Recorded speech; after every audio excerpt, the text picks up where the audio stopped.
All right, so first, JT, do better. Okay, I mean, you want to be taken seriously as a reputable source of news. Probably not the best thing to put in. Even if she is, it has no bearing on it at all. It so maybe not say that. Just free advice, 2 cents, which in this economy mean it's absolutely worthless. But yeah, let's not, okay? Let's not. You know, if this person is autistic, there's nothing wrong with that. I mean, it's just the way the good Lord made her. Um, so yeah, maybe you shouldn't be putting this kind of stuff in article titles if you want to be taken seriously. So chances are, yeah, I'm going to omit this and just have it this part as the title for my video.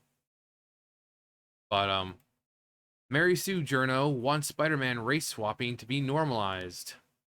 Mary Sue Journo, Mary Sue is a website, which like completely feminist website. Journo Sarah Barrett perfectly exemplifies everything wrong with professional journalism today. Actually, journalism should also be in quotes. Um, in the age where anyone with a keyboard can publish their own opinions, individuals with significant personal challenges are using this freedom to shift the focus from their own personal struggles to instead sensationalized issues. Will we overcome those issues? Find out on the next exciting episode of Dragon Ball Z.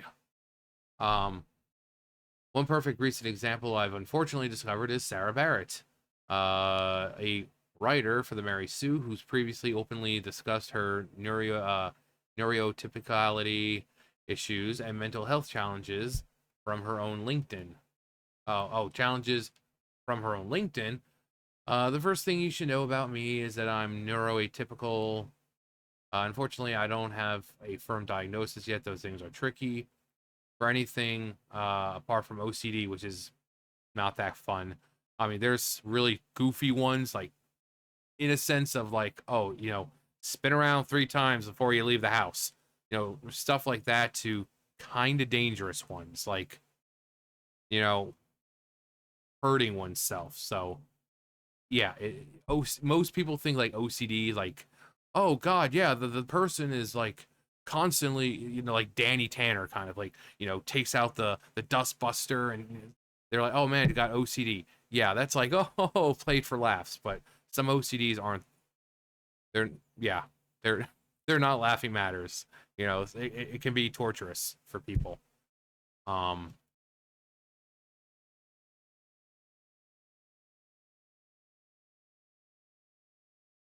uh, OCD, that in particular has majorly impacted my life. What I do most definitely have is a list of ways in which being neurodiverse has helped me. Um, it has historically potentially been commendable to try and destigmatize these struggles, at least on the surface. The real problem arises when society provides a platform for crazed individuals. I mean, I won't say crazed, but um, and also mental health issues. So, like, from as someone, I don't talk about it because, quite frankly, I'm pushing 40 years old, and I know that no one gives a crap. But I've had, thoughts since I was like freaking 17. People thought it was just, oh, you're just a teenager. I'm almost 40 years old. It's still happening. When's it gonna stop? I don't have any medication or anything. I just have to kind of fight it. And I don't bother talking to anyone about it because I just get oh, well, other people have it worse. It's like, oh, well, nice to know that me wanting to myself isn't nearly as bad as some person who you don't know. So, but yeah, I don't talk about it because no one cares. So why bother? Especially because I'm a dude. Now, if I was a woman, they'd be, oh my God, sweetie, we're here for you. Nope. I'm a dude, so it's like, throw a pair of balls and suck it up. So, anyway, Jesus, is that wind or is that just the unit? No, it looks like it's just the unit. I've the unit, the AC heat unit right outside my window. So when it's on, I can see the tree right out there, just. But it's also windy today. But the tree right there is just.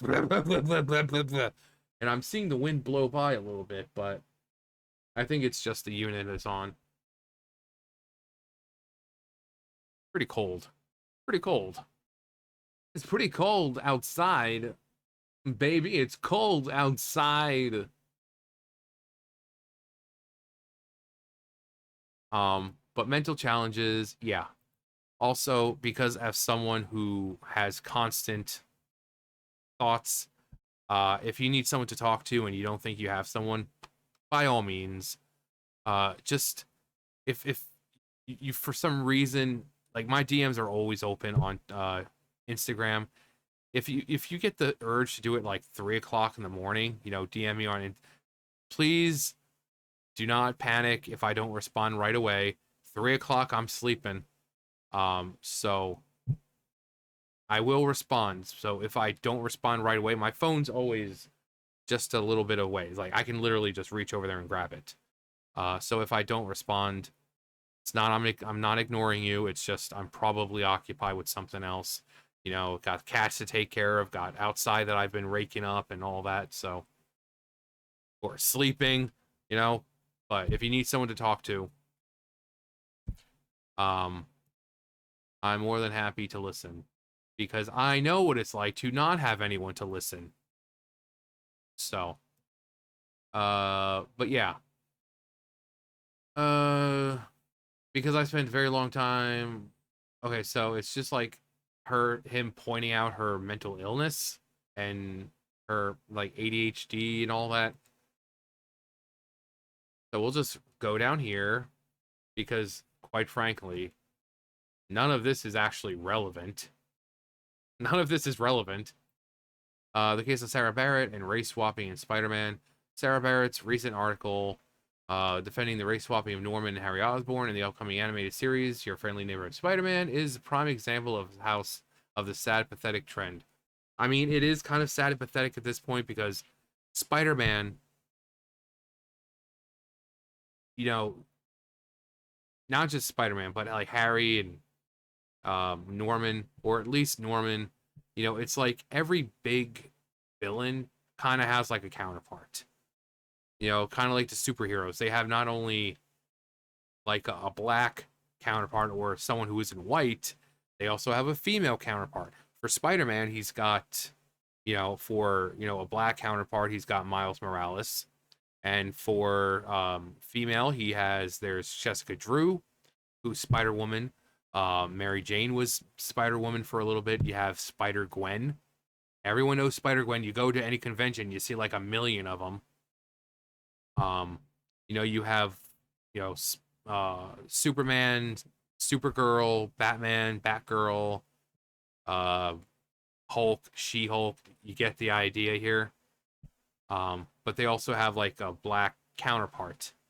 So wanting to take characters that already exist and race swap or gender swap when there's already a counterpart for them, and with how fast there are so many characters in just Marvel that have never been utilized, where they're kind of just like Norman and Harry, except they've never been utilized. It's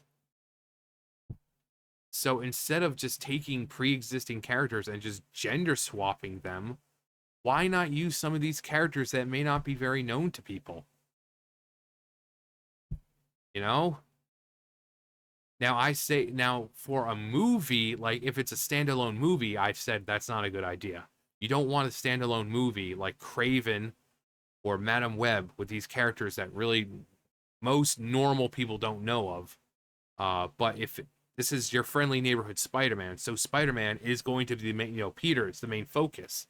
So having characters from the comics and all that who aren't well known is a perfect time to bring them out and let them play a little bit. instead of just taking characters that are pre-established and like, oh, time for a race swap, time for a gender swap.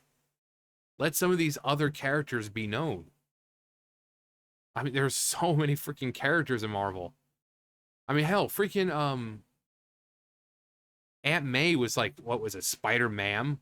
It's ma'am.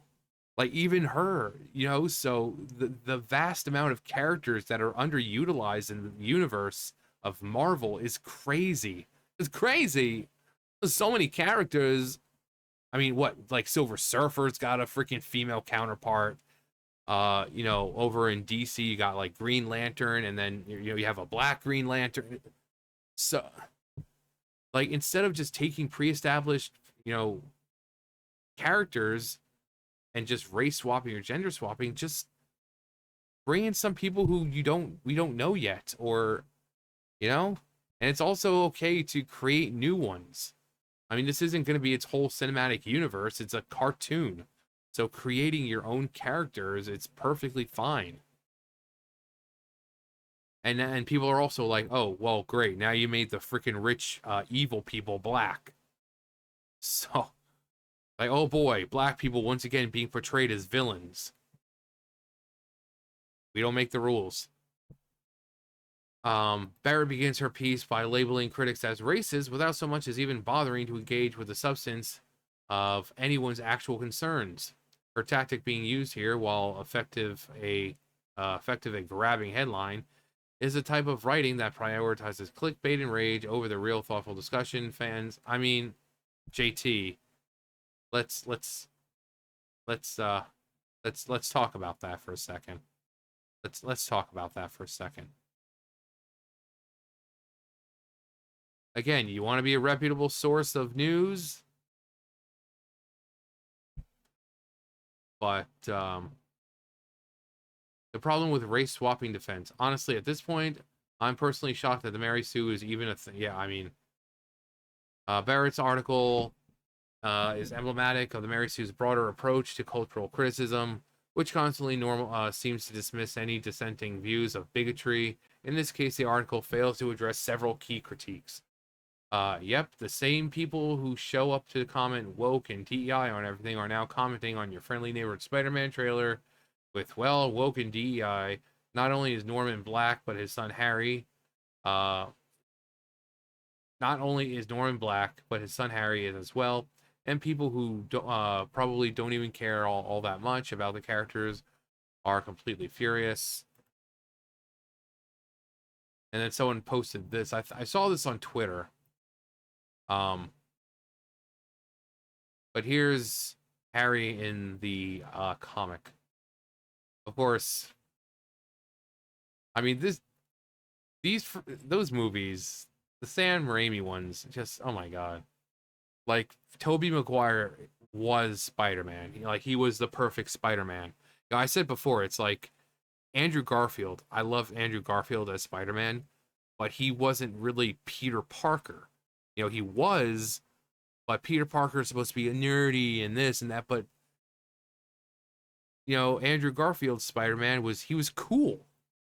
He wasn't really a nerd. He liked nerdy things and everything, but he wasn't, oh man, MJ's coming over. What do I say? No, he was cool.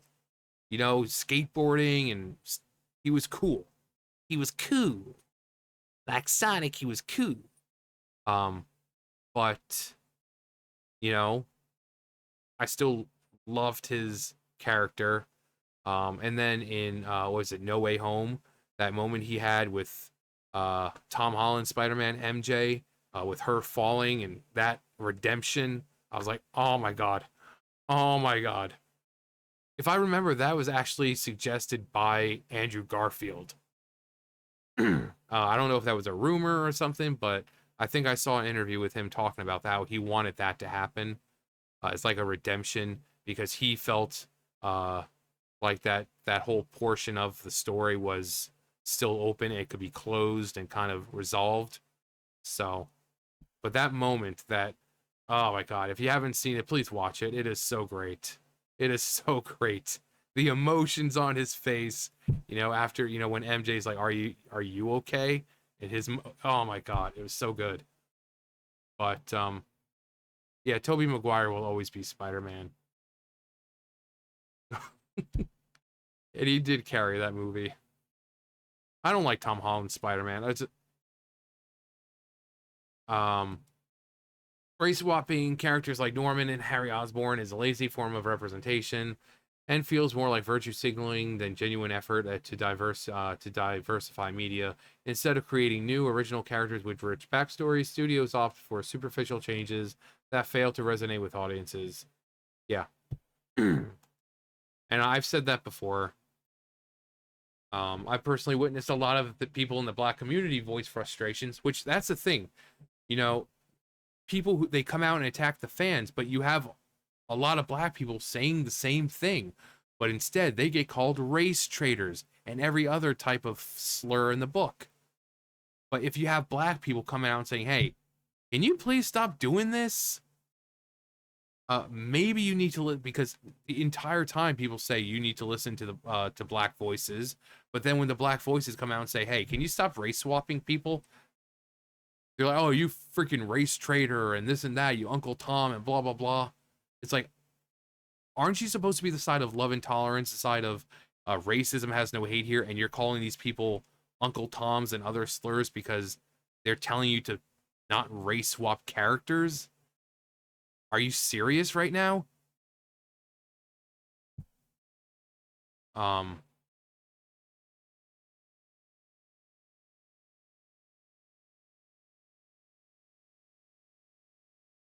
attention seeking.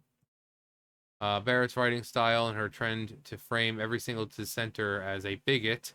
I mean, that's yeah, that's overall one of the major things with companies. Instead of listening to the gamers or to the customers, they just label everyone as a bigot, homophobe. You're just phobicism, far right extremist. Even though there's equal amount of men, women, black folks, other minorities voicing their concern. It's always, oh, evil white people, the evil far white nationalists. It These people are so ignorant when it comes to that. They can't even comprehend that people on their own side would oppose pointless race swapping or pointless gender swapping. And it kind of separates the real fans from the other from the tourists, because it's like, again, it's like I said in the beginning, there are so many characters that from the universe that haven't been utilized, who are like the black counterparts or female counterparts that could be used. But no, instead it's like, oh, let's just take Peter Parker, make him black. Let's just take this character, make him black. Let's just take this character, make him a woman. There's no need. There's no need for it.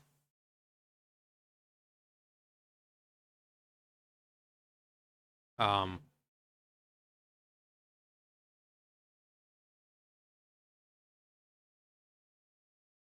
as alluded to in the article, those belonging to the community of the characters that get race swaps see right through it as a form of pandering, and it sets back true diversity. It's lazy to just race swap instead of develop characters that are diverse on their own merits. Yeah, because these characters never have any real character. The whole character for them is just they're black or they're female or they're gay, they're bi, and it really brings down the story and it brings down the character. You know, if you want to have a rich, strong, powerful they them character, that's fine. But did you really have to make it Harry Osborn? Why not just make a new character or just use a pre-existing character that no one really, that normal people don't know about? With Marvel and DC and their infinite universes and timelines and this and that, surely, surely, don't call me Shirley. Surely you could find someone to fit the bill for a suitable replacement, if you want to add some diversity. But taking Harry and Norman and race swapping them to be black, it's just not needed. It again, the universes in these places are so vast with different, Earths and this and that, and again, like Aunt May becomes like Spider-Man. So, and there's so many different types of characters. But hey, what do we know? We're just a bunch of phobes, and isms. Um, but there's no need for needless swapping, you know. And when black people come out and tell you, "Hey, can you not can you not do this?" Maybe you shouldn't call them slurs. Maybe you shouldn't call them race traitors. Maybe you should listen to them. Because every other moment in time, you're saying that black voices need to be heard. And the minute they say something you don't like, then you start calling them slurs. And over what? Over them telling you that they don't like when you're race swapping characters. Like, just because they're black doesn't mean they want to see race swapped characters. Women, you know, you have women told, oh, well, you know, you just don't want to play as a woman, female character. It's like, bitch, I am a woman. You know, and they're like, well, you have internalized misogyny. It's always something. It's always with phobis and ism. Every single time. But, and again, JT, seriously, this has literally nothing to do with anything. Has literally nothing to do with anything. Okay, so do better. Do better. I know you've got a lot of crap on your plate, with the, you know, Alyssa and all that, but seriously, do better. It all you had to do was do that and delete. See that? Delete. But um and as I said with right there, if you need someone to talk to, by all means, because I know what it's like to have not have anyone to talk to. So, but anyway, that's gonna do for me. You guys know the drill. I'll see you guys later. Bye guys.